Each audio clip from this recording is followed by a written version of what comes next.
Hello guys, welcome to the universal mystery tarot 1111। तो आज मैं आपके लिए कलेक्टिव रीडिंग लेके आ गई हूँ और टॉपिक आपने देखा ही है कि आपके पर्सन आपको कांटेक्ट क्यों नहीं करते हैं, क्या रीज़न है, इसके पीछे क्या रीज़न है। तो उसकी रीडिंग है। तो ये जनरल और कलेक्टिव रीडिंग है। जितना आपसे रेजोनेट होगा प्लीज़ उतना ही रखिए, बाकी चीज़ें छोड़ दीजिए किसी और के लिए जो चीज़ें आपसे रेजोनेट नहीं करती है। तो प्लीज़ स्पिरिट बताएं जो भी मेरे व्यूवर्स इस रीडिंग को देख रहे हैं। और ये भी ध्यान रखें कि ये जेंडर स्पेसिफिक रीडिंग नहीं है, तो ओपन माइंडसेट से इस रीडिंग को लें।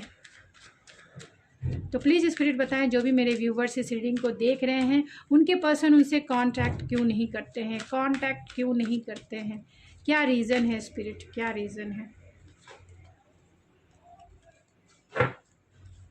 क्यों कांटेक्ट नहीं करते हैं। मैं कोई कार्ड्स को नहीं लूँगी, जो मैं निकालूंगी इंट्यूटिवली वही लूँगी। क्यों कांटेक्ट नहीं करते हैं, क्या रीज़न है स्पिरिट, क्या रीज़न है, क्यों कांटेक्ट नहीं करते मेरे व्यूवर्स के पर्सन, उनसे क्यों कांटेक्ट नहीं करते, क्यों डिले कर रहे हैं, क्या रीज़न है डिले की। Tower, justice and 7 of wands, empress भी रिवर्स है।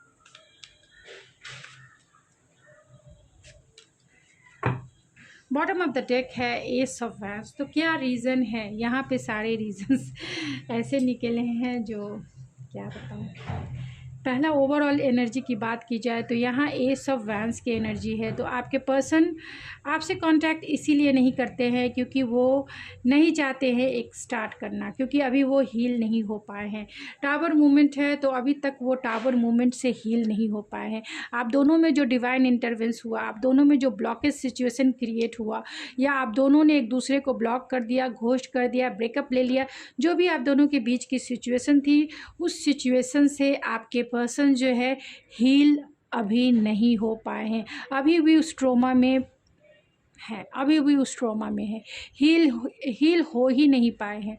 और यही वजह है कि वो आपको कांटेक्ट नहीं करते हैं। उन्हें ऐसा लगता है कि जब वो आपसे न्यू बिगनिंग करेंगे, जब आपके साथ न्यू बिगनिंग करेंगे तो क्या आप उसी तरीके से उन्हें एक्सेप्ट करोगे, क्या आप उन्हें स्वीकार करोगे। और यही वजह है कि वो आपको कांटेक्ट नहीं करते हैं, क्योंकि उनमें ना एनर्जी अभी रही है, इमोशनल लॉस से वो गुज़र रहे हैं, ना एनर्जी रही है और ना ही उनका पैशन अब रहा है।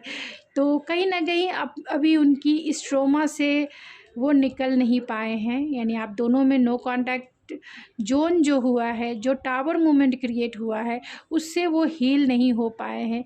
और यही वजह है कहीं ना कहीं कि वो पैशनेट स्टार्ट नहीं कर पा रहे हैं, क्योंकि वो इमोशनल लॉस वाली फीलिंग में है। उनके पास उतनी एनर्जी नहीं है कि वो आपको समझा सके, आपको हील कर सके, सिचुएशन को हील कर सके, या फिर इस रिश्ते को हील कर सके। उनमें इतना इंटेंसिटी नहीं है, ना ही इंटेंसिटी है, ना ही स्पार्क है, क्योंकि वो मेंटली ट्रॉमा से वो गुजर रहे हैं। दूसरा रीज़न ये है कि आप दोनों का ऑनलाइन कनेक्शन है, और ये भी सबसे मेजर रोल निभा रहा है कि वो आपको कांटेक्ट नहीं कर पा रहे हैं।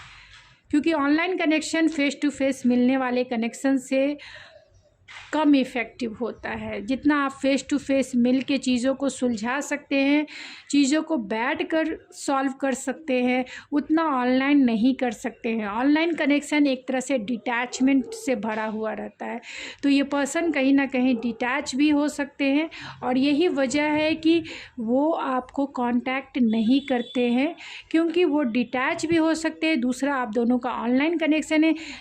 तीसरा ये भी हो सकता है कि आप दोनों में फ़िज़िकल डिस्टेंस है। तो फ़िज़िकल डिस्टेंस ही सबसे मेन रोल निभा रहा है, और ये खुद ही ट्रॉमा में है, मेंटली ट्रॉमा में हो सकते हैं, डिप्रेशन में हो सकते हैं, या फिर वो सिचुएशन से अभी हील नहीं हुए हैं, जिसके वजह से वो आपको कांटेक्ट नहीं कर रहे हैं। फिज़िकल डिस्टेंस भी आप दोनों के बीच में मेजर रोल है कि ये आपको कांटेक्ट नहीं कर पा रहे हैं, चाहे वो फिज़िकली कांटेक्ट की बात की जाए या फिर ऑनलाइन कांटेक्ट की बात की जाए। यहाँ जस्टिस है, तो तो उन्हें इस बात की यानी बहुत सारे लोगों के पर्सन को इस बात की रियलाइजेशन ही नहीं है कि सिचुएशन को कैसे बैलेंस की जाए। वो खुद ही बैलेंस नहीं है, उन्हें इस बात की रियलाइजेशन ही नहीं है कि उन्होंने गलत किया, उन्होंने मिसबिहेव किया। एक विक्टिम मेंटालिटी के वजह से भी वो आपको कांटेक्ट नहीं कर पा रहे हैं।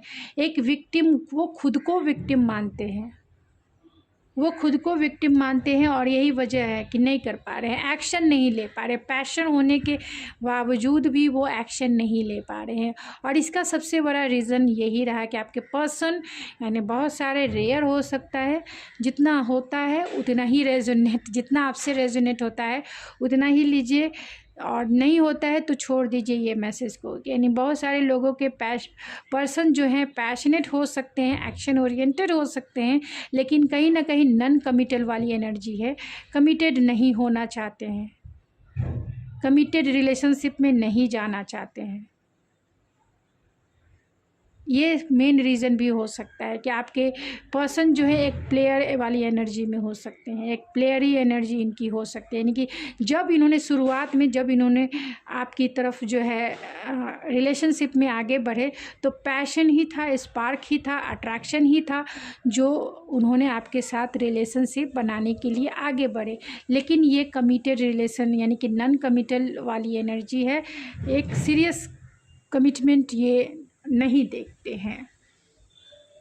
और यही वजह है कि ये कांटेक्ट नहीं कर रहे हैं, क्योंकि इनके एनर्जी प्लेयर वाली भी हो सकती है। तो जितना आपसे सबसे ये रेजोनेट नहीं करेगा, जितना करता है जिससे भी करता है उसके लिए ही है।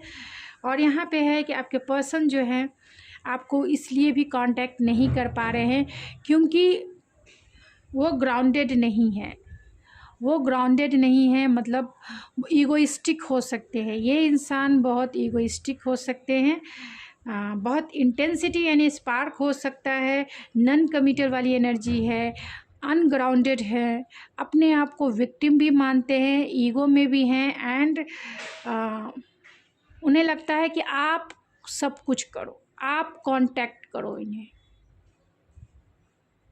आप कांटेक्ट करो। अगर आप नहीं करते हैं तो इन्हें ऐसा लगता है कि आप दोनों के बीच में जो इंटेंसिटी थी, जो स्पार्क था, वो ख़त्म हो गया है, वो ख़त्म हो गया है।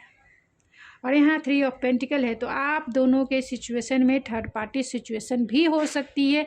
ये आपके वर्किंग प्लेस के भी पार्टनर हो सकते हैं जिसके वजह से भी ये आपको कांटेक्ट नहीं कर रहे हैं। इन्हें ऐसा लगता है कि इनका जो है फाइनेंस जो है वो इन्फ्लुएंस हो सकता है, यानी कि फाइनेंशियल कंडीशन इनकी बिगड़ सकती है, पैसे उनके रुक जाएंगे, सपोर्ट उनका रुक जाएगा। तो कहीं ना कहीं पैसे इन्वॉल्व हो सकते हैं, दूसरे पर्सन यानी गॉसिप इन्वॉल्व हो सकती है, दूसरे पर्सन क्या सोचेंगे क्या बोलेंगे, तो गॉसिप इन्वॉल्व हो सकती है। तीसरा ये भी हो सकता है कि आपके पर्सन किसी की गाइडेंस को फॉलो ही नहीं करते हैं, अपनी मनमानी करते हैं, और ये भी सबसे बड़ा रीज़न है।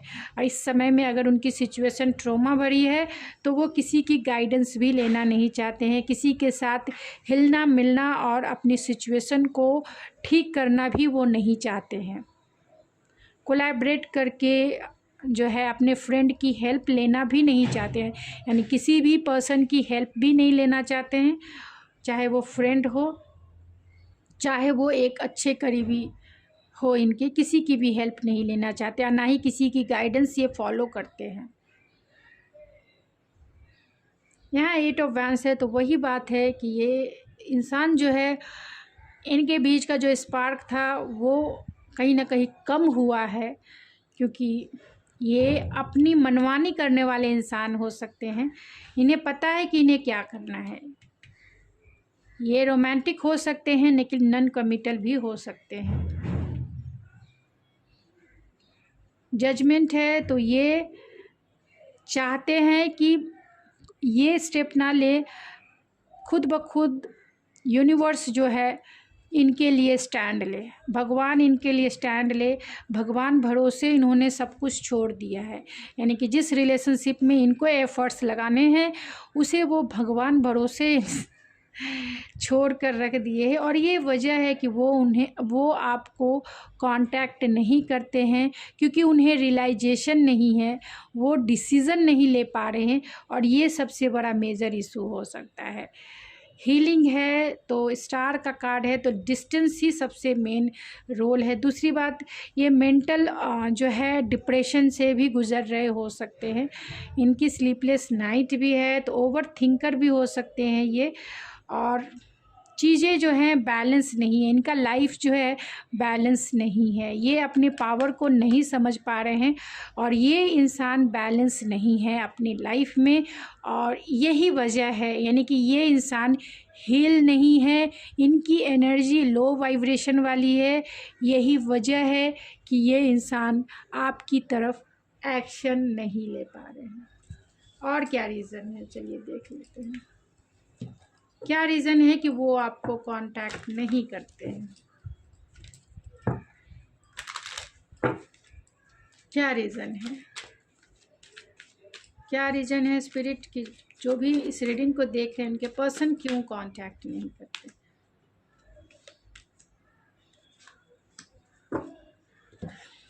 तो कहीं ना कहीं वो ग्राउंडेड नहीं है, सब कुछ उथल पुथल है, विल पावर नहीं है, और सब कुछ एम्प्टीनेस वाली फीलिंग है। एम्प्टीनेस वाली फीलिंग है, यही वजह है कि वो आपको कांटेक्ट नहीं कर रहे हैं, बैलेंस नहीं है, इनकी एनर्जी लो वाइब्रेशन वाली है।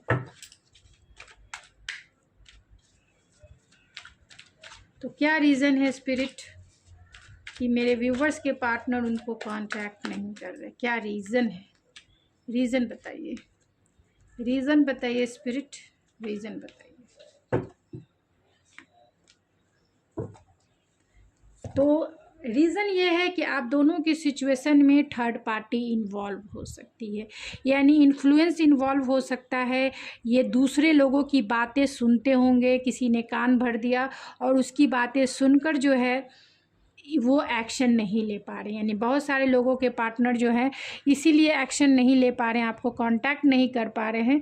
इसके पीछे थर्ड पार्टी हो सकती है, और थर्ड पार्टी सिचुएशन हो सकती है, कोई अनदर रोमांटिक पार्टनर हो सकता है, इनके पेरेंट्स हो सकते हैं, आपके पेरेंट्स, या फिर कल्चरल डिफरेंसेस हो सकते हैं, इनके फ्रेंड हो सकते हैं, इनकी इन्फ्लुएंस हो सकती है, जिससे ये मतलब इन्फ्लुएंस हो जाते हैं, यानी किसी ने कान भर दिया और वो सुन लेते हैं कि ठीक है वही आएगी, वही करेगी, वही समझेगी, मतलब विक्टिम मेंटालिटी ऑलरेडी आ चुका है। यहाँ पे जस्टिस का कार्ड है, तो कहीं ना कहीं विक्टिम मेंटालिटी के वजह से ही ये एक्शन नहीं ले पा रहे, बहुत वुंडेड है एंड बहुत लो वाइब्रेशन वाली एनर्जी है। एक्सेप्ट योर लव, तो यहाँ एक्सेप्टेंस नहीं है, एक्सप्रेस योर लव है, तो यहाँ एक्सप्रेस अपने प्यार को वो बता नहीं पा रहे हैं। जिस दिन वो आपसे खुलकर शेयर करें, इनमें विल पावर इतनी नहीं है कि वो अपने प्यार को बता सके कि वो कितना प्यार करते हैं। इन्हें अपने प्यार के बारे में भी नहीं पता है कि वो दिल से आपको कितना चाहते हैं। तो एक्सप्रेस करने में कहीं ना कहीं ये अनेबल है, एक्सप्रेस करना चाहिए, ये हाइड करके रखते हैं, नहीं बताना, इसलिए नहीं बताते हैं कि आप कोई मतलब आप इनका डिसएडवांटेज ना ले लो, आप इन्हें कमज़ोर ना समझो, आप ये ना समझो कि आप इनकी कमी हो, आप इनकी कमी बन गए हो, आप इनकी वीकनेस बन गए हो, इसीलिए ये अपने प्यार को नहीं एक्सप्रेस कर रहे हैं। और दूसरा है सेपरेशन, तो आप दोनों के बीच में इतना लंबा गैप आ गया है, कहीं ना कहीं ये भी सबसे मेजर रोल निभा रहा है आपके रीयूनियन में। यानी ये आपको कांटेक्ट इसलिए भी नहीं कर पा रहे हैं या नहीं कर रहे हैं आपको कांटेक्ट कि इन्हें ऐसा लगता है कि ये लंबा पीरियड जो है आप दोनों के बीच का अंत है, आप दोनों के बीच का अंत है, यानी इन्हें ऐसा लगता है कि सब कुछ ख़त्म हो गया है, आप अपने लाइफ में मूव ऑन हो गए हो और ये अपने लाइफ में मूव ऑन हो गए हैं। लॉयल्टी है, तो कहीं ना कहीं लॉयल्टी का इशू हो सकता है, ट्रस्ट इशू हो सकता है, इन्हें ऐसा लगता है कि आप किसी और के साथ जो हो ऑलरेडी रिलेशनशिप निभा रहे हैं, यानी तो ट्रस्ट इशू हो सकता है। और चौथा है सपोर्ट, तो इन्हें सपोर्ट भी किसी के तरफ से नहीं मिल रहा है, चाहे वो फ्रेंड हो, चाहे वो आपका सपोर्ट हो, चाहे वो किसी और मतलब जो आपके बीच में है, यानी आप दोनों के बीच में है, उनका सपोर्ट नहीं मिल पा रहा है और यही वजह है कि ये आपको कांटेक्ट नहीं कर पा रहे हैं। तो इनकी वाइब्रेशन को हाई होने दीजिए। इनकी सॉरी गाइस, मेरा आज camera he bar bar of हो रहा है। तो यही कहना चाहती हूँ, जो भी रीडिंग निकल के आई है उसका यही है कि आपको जो है इनको टाइम देना चाहिए, स्पेस देना चाहिए, हील होना चाहिए। ये इंसान बहुत लो वाइब्रेशन में है, तो जब ये हील होंगे तभी वो आपको कांटेक्ट करेंगे। तब तक आप किसी की रिस्पॉन्सिबिलिटी नहीं ले सकते हैं। हर इंसान की अपनी इंडिविजुअल लाइफ होती है, इंडिविजुअल कर्मा होता है, इंडिविजुअल हीलिंग होती है। तो आपको इनको स्पेस देना ही पड़ेगा, नहीं तो ज़ोर ज़बरदस्ती में रिश्ता बनता नहीं है। आप कितना भी चाहेंगे, सेपरेशन है तो सेपरेशन चलेगा। तो फर्स्ट इन्हें हील होना ही पड़ेगा, चाहे कुछ भी हो जाए। जब ये हील होंगे तभी वो आपको कांटेक्ट करेंगे। जब ये सिचुएशन मतलब बहुत लो वाइब्रेशन वाली एनर्जी है, जब इनकी वाइब्रेशन हाई होगी तभी ये आप, तब तक आप जो है मतलब जब ये हील होंगे तभी ये कांटेक्ट कर पाएंगे, यानी जब इनकी वाइब्रेशन हाई होगी तभी ये कांटेक्ट कर पाएंगे। तब तक आप इन्हें हील होने दीजिए, हाई वाइब्रेशन में आने दीजिए। आप तब तक मैनिफेस्ट कर सकते हैं, खुद की हीलिंग कर सकते हैं, खुद के ऊपर फोकस हो सकते हैं। तो ये थी आपकी रीडिंग। आई होप आपको पसंद आई होगी। अगर आपको मेरी रीडिंग पसंद आई है तो प्लीज़ मेरे चैनल को ज़रूर सपोर्ट करें, सब्सक्राइब करें, लाइक करें एंड शेयर करें। मैं मिलती हूँ आपके नेक्स्ट रीडिंग में, तब तक के लिए थैंक यू सो मच।